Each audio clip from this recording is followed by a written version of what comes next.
네, 그래서 법정 대리인 보겠습니다. 법정 대리인은 원인이 법률의 규정이죠. 그래서 법률의 규정으로 인해서 하고 있고요. 다른 거는 더 여기에 얘기가 없어요. 그래서 그냥 넘기시면 되고요. 제안만 보시면 되는데 제안 같은 경우는 방금 했던 내용 똑같잖아요. 그냥 넘기시는 게 넘기시지 않는 겁니다. 27쪽이에요. 네, 제안 저는 이게 넘기는 거라서 제안은 똑같습니다. 자기계약 쌍방대리 금지 똑같죠? 그 다음에 소멸도 똑같습니다. 이 공동소멸사요. 근데 한 가지 추가하자면 소멸 같은 경우는 원인된 법률관계가 종료되는 거예요. 예를 들면 청소년 같은 경우는 나이가 들어가지고 20살이 된 거예요. 만 19세인가요 요즘에는? 만 19세가 된 거예요. 그러면 굳이 부모님이 더 이상 이제 법정 대리인이 아니잖아요. 그런 식으로 되는 겁니다. 그래서 임의 대리인의 특이한 소멸 사유는 이거 말고는 없어요. 그래서 따로 법정 대리인에 대한 어떤 이슈는 없습니다. 그 다음에 이제 두 번째 보시면은 공동대리 보실게요. 이 27쪽에 있거든요. 27쪽에 밑에 보시면은 소멸 바로 위에 공동대리 있습니다. 공동대리도 가끔 한 문제 나와요. 가끔 한 문제. 여기 지금 보면 대충 약간 홀수번에 많이 나오잖아요. 근데 작년에 나왔기 때문에 이번에 안 나올 수도 있지만 한번 보시면 공동대리는 되게 간단한 문제인데 공동대리는 대리인이 여러 명인 거예요. 예를 들면 뭐 삼성전자 이건희 회장 같은 경우 대리인 여러 명 두겠죠. 사람이 얼마나 할 게 많겠어요? 그런 대리인 수인인 경우에는 원칙적으로 각자가 대리하는 건데 예외적으로 공동이 대리한다 말고는 나오지 않습니다. 그러니까 이 말 한마디만 기억하시면 돼요. 원칙은 각자가 대리하지만 예외적으로 공동이 대리하는 경우가 있고요. 여기서 말하는 공동이라는 것은 의사결정을 같이 상의하라는 거지 각자 가서 하는 행위를 다 같이 가서 하라는 게 아니죠. 그래서 표시행위의 공동이 아니라 의사결정의 공동이다 라는 것까지만 기억하시면 되고요. 당연히 위반하면 뭐가 되죠? 무건대리가 되고요. 무건대리면 뭐라 그랬죠? 유동적 무효죠. 그러니까 추인하면 당연히 유효가 됩니다. 되셨죠? 그래서 그 다음 넘어가겠습니다. 현명주의 나오는데요. 현명주의는 뭐죠? 대리인이 상대방한테 알리는 거예요. 상대방한테 내가 본인의 대리인이다인 것을 알려주는 걸 우리가 현명주의라고 얘기를 하죠. 그래서 현명주의라는 건 대리인이 자신의 의사표시가 본인을 위한 것임을 표현하는 것이고요. 수동대리의 경우에는 상대방이 대리인에게 현명을 꼭 해야 됩니다. 하지만 여기서도 가장 많이 나오는 게 현명의 방식에는 특별한 제한이 없어요. 반드시 명시적일 필요도 없습니다. 명시적일 필요가 없다는 건 말 그대로 이게 굳이 내가 뭐 계약서나 이런 거를 보여주지 않아도 된다는 거예요. 묵시적으로도 가능하다는 거죠. 그래서 문제에서 가장 많이 나오는 게 현명은 묵시적으로도 가능하다라는 건데 되는 거죠. 묵시적으로도. 그래서 묵시적으로 가능하다는 거고요. 그 다음에 현명하지 않은 경우도 많이 나옵니다. 현명하지 않은 경우라고 나오면 원칙은 일단 뭐냐면 의사표시는 대리인 자신을 위한 것으로 본다는 거죠. 그래서 원칙은 대리인 자신을 위한 것으로 본다라는 거는 자기 자신이 그냥 상대방과 계약한 걸로 보겠다는 거예요. 그래서 그렇게 되고 여기서는 그나마 나오는 게 추정이 아니라 간주다. 왜냐면은 추정이라고 하면 항상 끝에 뭐라고 끝나냐면 대리인 자신을 위한 것으로 추정한다라고 말합니다. 혹은 뭐 그렇게 하거든요. 근데 간주 같은 경우는 대리인 자신을 위한 것으로 본다. 혹은 의지한다. 혹은 간주한다. 이렇게 표현을 하거든요. 다 같은 말입니다. 그래서 그렇게 얘기하고요. 마찬가지로 대리인에게 법률 효과가 귀속을 하겠죠. 자신을 위한 것으로 본 거니까. 네, 그렇습니다. 그 다음에 예외적으로는 본인에게 효과를 귀속하는 경우가 있는데요. 그 예외적인 경우가 상대방이 알았거나 알 수 있었을 경우죠. 그러니까 뭔가 알았거나 알 수 있었을 경우가 우리가 지금까지 엄청 많이 나왔잖아요. 그러니까 알았거나 알 수 있었을 경우는 원칙하고 항상 반대가 되는 거죠. 그래서 그렇게 되게 됩니다. 그 다음에 이제 대리행위의 하자가 있는데요. 대리행위의 하자 같은 경우는 간단하게 보면 일단 가장 원칙만 하나 세우시면 되는데 원칙은 대리인을 표준으로 결정합니다. 대리인을 표준으로 결정한다라는 건 대리인을 기준으로 사기든 강박이든 비진의 표시든 허위 표시든 다 결정하겠다는 거예요. 그래서 밑에 보시면 다 똑같은 말 하는 거거든요. 진의안의 의사표시의 여부는 대리인을 표준으로 결정하고 대리인이 상대방과 통정과 허위 표시를 했다면 본인이 선이더라도 그 대리행위는 본인에게 무효이다 라는 거는 결국에 대리인 기준으로 대리인이 통정허위 표시를 했으니까 무효라는 거잖아요. 그러니까 같은 말을 하는 거기 때문에 이거 자체를 외우실 필요는 없습니다. 밑에도 차고 사기 강박도 보시면 사기를 당했는지는 대리인 표준을 결정한다고 하지만 그로 인한 취소권은 본인에게 귀속한다. 이것도 너무 당연한 말이에요. 그렇죠? 왜냐면은 취소는 본인한테 효과가 있기 때문에 본인이 해야 되는 거겠죠? 즉 대리인이 사기됐을 경우에는 본인이 계약을 취소할 수 있는 거고요. 이중매매 시 적극가담 여부도 누구를 기준으로 판단해요? 대리인을 기준으로 판단합니다. 그러니까 여튼 뭔 말인지 모르지만 대리인을 기준으로 판단한다고 하면 다 맞는 말입니다. 네, 대리인을 기준으로 하지 않는 경우가 없어요. 다만 그러다 보니까 대리인을 기준으로 하지 않는 경우 딱 한 가지가 밖에 없거든요. 그래서 그거밖에 안 나와요. 그게 뭐냐면은 불공정 법률행위에서 궁박, 경솔, 무경험 중이 있는데 그 중에서 궁박만 본인의 입장이고요. 나머지 경솔과 무경험은 대리인의 입장입니다. 그러니까 궁박이 정말 많이 나와요. 궁박은 본인의 입장이고 나머지는 다 대리인이에요. 다른 것뿐만 아니라 다 대리인입니다. 그래서 그렇게 되는 것까지만 기억하시면 되고요. 대리인의 능력 보시면 대리인의 능력은 의사 능력은 요하지만 행위 능력과 권리 능력은 요하지 않습니다. 이게 무슨 말이냐면 대리인이라는 거는 가서 의사표시를 하는 사람이잖아요. 그러니까 당연히 의사 능력은 있어야 돼요. 그쵸? 그렇지만 그 본인 입장에서 보면은 본인이라는 건 대리권을 줄 수만 있으면 되죠. 대리권을 줄 수 있으려면 뭐가 필요하냐면 권리 능력이 있어야 됩니다. 권리 능력이라는 건 뭐가 있다는 말이냐면 살아 있어야 된다니까. 살아 있어야 된다. 그러니까 살아 없으면 대리권을 줄 수 있어요, 없어요? 그걸 줄 수가 없다는 거죠. 그렇기 때문에 일단은 권리 능력만 본인은 있으면 됩니다. 왜냐면 본인의 어떤 재산을 처분하고 자시고 하는데 살아 없으면 그 사람 게 아닌 거잖아요. 그러니까 그 사람이 살아만 있으면 괜찮다는 거예요. 그래서 본인의 능력은 권리 능력만 있으면 되고요. 대리인 같은 경우 의사 능력만 있으면 됩니다. 그러니까 얘네들이 다르기 때문에 문제도 당연히 바꿔서 많이 나옵니다. 그래서 대리인의 능력은 뭐 권리 능력만 있어도 된다 이렇게 나온다든지, 혹은 본인의 능력은 의사 능력만 있어도 된다라고 하면 뭔가 맞는 말이 같거든요. 그렇기 때문에 이것도 외우셔야 돼요. 대리인은 의사 능력이고 본인은 권리 능력입니다. 그러니까 본인은 살아 있어야 돼요. 자기 재산이어야 되니까 살아 있어야 되고, 대리인은 가서 의사 표시를 해야 되잖아요. 그렇기 때문에 의사 능력이 있어야 됩니다. 그것만 외우시면 되고 나머지 두 개는 일단 없다라고 생각하시면 되는 거죠. 됐나요? 네, 복대리로 넘어갈게요. 복대리가 지금 29페이지입니다. 복대리 같은 경우 뭐죠? 복대리는 대리인이 대리를 또 주는 거죠. 그러니까 복대리는 대리인 2번 넘어간 애예요. 그렇다고 해서 대리인의 대리인이다 이런 말 가장 많이 나오거든요. 그래서 그게 아니고 본인의 대리인인 거죠. 그래서 본인의 대리인이라는 게 가장 중요한 거고, 두 번째리는 복대리인은 언제나 임의 대리인이죠. 왜냐면 대리권을 받아야지만 복대리인이 성립하는 거지, 법에서는 복대리라는 걸 규정하고 있지 않기 때문에 원래 법정 대리인이 되려면 법률의 규정에 의해서 해야 되는데, 법률의 규정에는 복대리라는 거에 대해서 언급이 아예 없거든요. 그렇기 때문에 얘는 복대리인은 언제나 임의 대리인입니다. 그 다음에 복임행위 자체는 대리행위가 아니에요. 그러니까 복임행위라는 건 대리인이 대리권을 또 주는 거잖아요. 그 자체는 대리행위가 될 수가 없습니다. 왜냐면은 예를 들면 내가 내 재산을 팔아줄 사람한테 내 재산을 팔아줄 다른 사람을 네가 구해봐라, 이런 거는 불가능하다고 보는 거예요. 왜냐면 그러려면 내가 이제 직접 대리 행위를 하는 거죠. 이게 왜냐면 이렇게 말을 하면 말이 되는데, 내가 내 재산을 팔아줄 너가 만약에 잘 모르겠으면 한 명 더 찾아봐 이렇게 얘기는 할 수 있거든요. 근데 결국에는 찾아왔다 하더라도 그 사람한테 그래 그럼 너도 해봐 라고 하는 건 내가 하는 거지 이 사람이 하는 건 아니잖아요. 라는 걸 이해가 되시나요? 그러니까 복임행위라는 것 자체가 대리인이 대리권을 주는 거예요. 근데 대리인은 대리권을 줄 수가 없다는 거죠.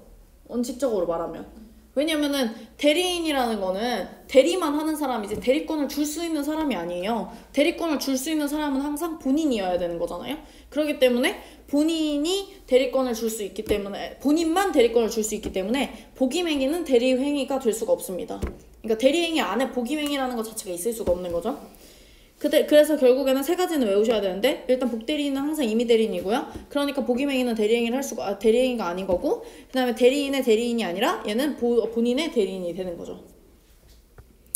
그래서 요건 같은 경우는 보면 원칙적으로는 복대리인은 불가능해요. 그렇지만 예외적으로 가능한 경우가 있는데, 예외적인 경우가 뭐냐면 얘 같은 경우도 이제 두 가지로 나뉩니다. 임의 대리인이 복인권을 주는 경우랑 법정 대리인이 주는 경우가 있는데, 임의 대리인 같은 경우 원칙적으로 안 되지만 예외적으로 본인이 승낙하거나 부득이한 사유가 있을 때만 되게 되어 있는 거죠. 왜냐면 대리인이 너무 많아요. 대리인에서 또 대리인까지 파생되면 대리인 자체도 많은데 거기서 대리인이 또 대리인을 주고 이러게 되면 너무 많잖아요. 그러니까 그런 것들은 이제 원칙적으로 불가능합니다. 하지만 본인의 승낙이 있거나 부득이한 사유가 있을 때만 가능하고요. 반대로 법정 대리인 같은 경우 부모님이잖아요. 그럼 이거 같은 경우는 이제 법에서 임의를 규정한 사람이기 때문에 이 사람이 전문성이 없을 확률이 더 높아요. 그렇기 때문에 얘는 자유롭게 선임을 할 수가 있습니다. 그래서 얘는 두 가지 비교 차이만 하시면 돼요. 왜냐면 이게 무조건 반대로만 나오지 갑자기 이상한 거 갖다 놓진 않거든요. 그다음 책임은 당연히 임의 대리인 같은 경우는 선임 감독상의 과실이 있을 때만 책임을 진다는 거예요. 그러니까 선임 감독상의 과실이 있을 때라는 건 뭐냐면 이 사람의 역할은 이 사람을 관리하는 거라는 거죠. 관리하는 거. 그 복대리인을 관리하는 게 이 임의 대리인의 역할이 되는 거예요. 근데 이 사람의 관리를 똑바로 못했을 때만, 그때만 이 사람이 책임을 지는 거지, 그게 아니면 그 사람이 책임을 지지 않습니다.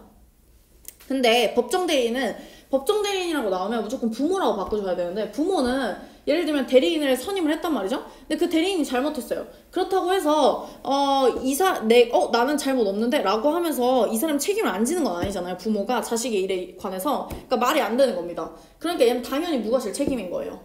왜냐면 부모가 자녀의 일에 관해서 어떤 대리인을 선임한 거예요. 그러니까 예를 들면 자녀가 소송을 당한 거죠. 그래서 부모님이 이 소송을 대신할 어떤 변호사를 선임을 했어요. 근데 이 변호사가 일을 똑바로 못해서 졌단 말이죠. 그렇다고 해서 난 잘못 없는데 네 알아서 해 라고 말할 수가 없겠죠. 그러니까 부모님은 당연히 무과실 책임입니다.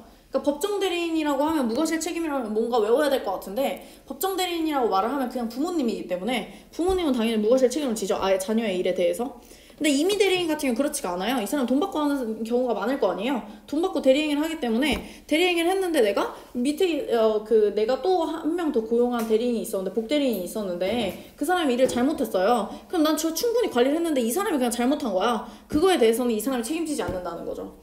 그렇기 때문에 얘는 임의 대리인은 사실 말 그대로 말하자면 돈 받고 일하는 사람이고요. 법정 대리인 같은 경우는 돈 받고 일하는 사람이 아니라 부모입니다. 그러니까 부모는 당연히 무과실 책임이 되는 거고, 임의 대리인 같은 경우는 선임, 감독, 사임, 과실이 있을 때만 책임을 지게 됩니다. 그 다음에 그러다 보니까 법정 대리인은 책임 감경 이런 거 별로 중요하지가 않고요. 그렇기 때문에 이제 임의 대리인의 책임 감경이 중요한데요. 임의 대리인 같은 경우는 선임, 감독, 사임, 과실이 있을 때만 책임을 지고요. 만약에 이게 본인의 지명에 의한 게 중요해요. 본인의 지명에 의한 건 뭐냐면, 본인이 있고 대리인이 있었단 말이죠. 근데 이 복대리인을 선임할 때 본인이 지가 찾아온 거냐, 아니면은 내가 찾아준 거냐, 이거의 차이가 있어요. 그래서 본인의 지명이라는 건 본인이 지가 나를 좀 못 믿어 해서 한 명 더 찾은 거예요. 사실 따지고 보면. 그렇기 때문에 본인이 선임한 경우에는 그 부적임 또는 불성실함을 내가 알았는데 통지를 안 했어요. 근데 몰랐으면은 책임이 없습니다. 근데 알았는데 알고 나서도 통지나 해임을 태만히 할 때에만 책임을 지는 거예요. 왜냐면 돈 받고 일을 똑바로 안 한 거잖아요. 그런 경우에만 책임을 지는 거지, 아닌 경우에는 책임을 지지 않습니다. 그래서 여기서 중요한 거는 본인의 지명에 의해서 선임한 경우에만 그렇게 책임이 감경이 될 수가 있지, 본인 아니고, 이거 지명 부분에서도 그래서 많이 나오거든요. 본인이 지명했냐 아니면 대리인이 지명했냐. 그러니까 대리인은 자기가 약간 좀 부족한 것 같으니까 한 명 더 데리고 온 거거든요. 대리할 사람을. 그런 걸 말하는 겁니다. 그래서 본인의 지명에 의해서 선임한 경우에만 책임을 감경해주지, 다른 경우에는 책임 감경해주지 않습니다. 그래서 그것만 일단 중요하고요. 뭐 법정 대리인 같은 경우 책임 감경이 되긴 됩니다. 부득이한 사유로 선임할 때에 선임, 감독사의 과실이 있을 때만 책임을 진다고 하는데, 뭐 이 부분은 그렇게 크게 중요한 부분은 아닙니다. 자, 복대리인의 지위를 보게 되면 결국에 본인과 상대방의 관계에 있어서는 당연히 복대리인은 대리인과 동일한 의무를 지겠죠. 그리고 대리인 간의 관계를 보면 이게 대리인의 대리인이라고 해서 뭔가 더 하급 존재라고 생각하는데, 그게 아니라 어쨌든 이 사람도 본인의 대리인이잖아요. 그래서 복대리인과 대리인은 사실 선후의 차이입니다. 누가 먼저 대리인이 됐느냐의 차이인 거지, 얘네들은 둘 다 직급 자체로 보면은 동급인 거죠. 동급. 그렇기 때문에 얘는 복대리권은 대리권을 일단은 둘 다 본인의 대리인이라는 거에서 그렇게 되고요. 다만 동급은 동급이지만 선후 차이가 있기 때문에 잘리더라도 앞에 사람이 먼저 잘리면 뒤에 사람 자동으로 잘립니다. 그래서 복대리권의 존재의 범위는 대리권을 의존을 하는데요. 만약 대리권의 범위를, 일단 복대리권이 범위를 넘어갈 수가 없고, 그 다음에 대리권이 소멸하면 당연히 복대리권도 소멸하게 됩니다. 그래서 복대리인이 선임되었다고 해서 대리인의 대리권이 소멸하는 건 당연히 아니겠죠? 그냥 보충하기 위해서 있는 거지, 이게 얘를 뭔가 능가하겠다고 있는 건 아닙니다. 그래서 복대리인의 복임권이 있는데, 복대리인이 또 대리권을 한 명 더 선임하는 거예요. 그게 이제 복임권인데, 복대리인은 성질상 임의 대리인이기 때문에 얘도 마찬가지로 똑같이 복대리인을 또 선임할 수는 있습니다. 네. 그래서 복대리인이 또 선임을 못하는 건 아니에요. 그러니까 복임권은 임의 대리인이나 법정 대리인이나 아니면은 이제 복대리인이나 모두 할 수 있는 거죠. 네, 그렇습니다. 그래서 복대리권의 소멸을 보게 되면 얘도 마찬가지죠. 본인의 사망이 있고, 복대리인의 사망, 그 다음 성년후견 개시, 파산. 이거 똑같은 내용이죠. 그리고 마찬가지로 임의 대리권 같은 경우도 소멸하려면 수권행위의 철회가 있고, 혹은 법률행위 같은 경우는 법률관계의 종료가 된다거나 이런 것들이 있겠죠. 대리권이 소멸하려면, 대리권이 소멸하면 복대리권도 당연히 소멸하게 됩니다. 그 다음에 이제 무권대리를 봐야 되는데요. 이 무권대리는 사실 좀 어렵거든요. 왜 어렵냐면 이게 약간 적용하기가 좀 어려워요. 그러니까 이 문제를 딱 보고 아 얘가 무권대리라는 걸 알고 이 무권대리 안에서도 협의의 무권대리인지 표현대리인지를 우리가 파악을 할 줄 알아야 되거든요. 그래서 좀 어렵지만 어쨌든 외워야 됩니다. 이것도. 그래서 무권대리라는 건 일단 무권대리 안에서 또 두 가지가 나뉩니다. 우리가 유권대리와 무권대리가 있었잖아요. 근데 사실 유권대리는 이슈가 없어요. 왜냐면 유권대리는 권한이 있는 대리이고 그러니까 당연히 유효죠. 그냥 끝입니다. 그렇기 때문에 뭘 더 할 게 없지만 이제 무권대리 같은 경우는 이제 복잡해지는 거죠. 무권대리 같은 경우는 본인에게 외관 착출 책임이 있냐 없냐로 나뉩니다. 본인에게 외관 착출 책임이 있다는 건 사실 우리가 좀 쉽게 생각하면 본인에게 과실이 있냐는 거예요. 우리 앞에서 과실이란 말이 되게 많이 배웠으니까 과실로 바꾸는 게 좀 더 편하거든요. 본인이 이 사람으로 하여금 약간 대리권이 있는 것처럼 보이게끔 만드는데 기여를 했냐는 거죠. 그걸 좀 쉽게 말하면 그냥 과실이잖아요. 과실. 본인이 과실이 있냐는 거죠. 그래서 본인에게 외관 착출 책임이 있으면 표현대리로 보고요. 없으면 협의의 무권대리입니다. 협의의 무권대리라는 거 우리가 협의라는 단어가 좁은 의미라는 뜻이잖아요. 그러니까 좁은 의미의 무권대리라는 건 본인에게 과실도 없는데 그냥 얘가 완전 사기친 사람이에요. 그러니까 아예 없는데 사기치는 거죠. 그래서 대표적인 협의의 무권대리는 뭐냐면 아예 없는 사람이 권한 없는 사람이 그냥 대리행위를 하는 경우에는 협의의 무권대리인 경우가 많고요.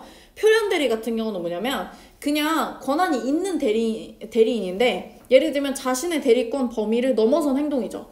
예를 들면 아까를 예시로 들자면 아까 우리가 그 처분행위는 임의 대리인의 대리권 범위 안에 없다 했잖아요. 그래서 원래 처분을 못 하는데 이 사람이 지 맘대로 처분을 한 거예요. 그렇기 때문에 이런 거 같은 경우는 사실 본인에게 어느 정도 책임이 있을 수 있잖아요.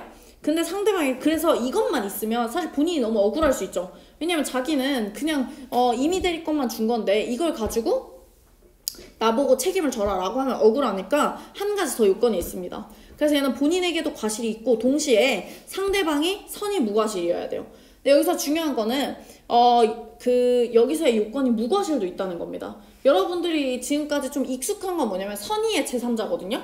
선의의 제3자는 과실이 있어도 상관이 없어요. 선의의 제3자 같은 경우는 과실과 무과실을 포함하는 건데 얘 같은 경우는 선의랑 무과실을 둘 다 필요해요. 그래서 문제가 뭐가 많이 나오냐면 본인에게 외관 착취 책임이 있고 상대방이 선의인 경우인 거예요.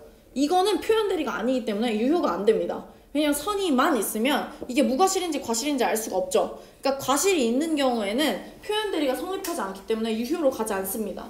그렇기 때문에 여기서 외우셔야 되는 건 일단 본인에게 외관 착취 책임이 있고 그 다음에 상대방이 선의 무과실인 경우에만 우리가 유효로 취급하게 됩니다. 되셨죠?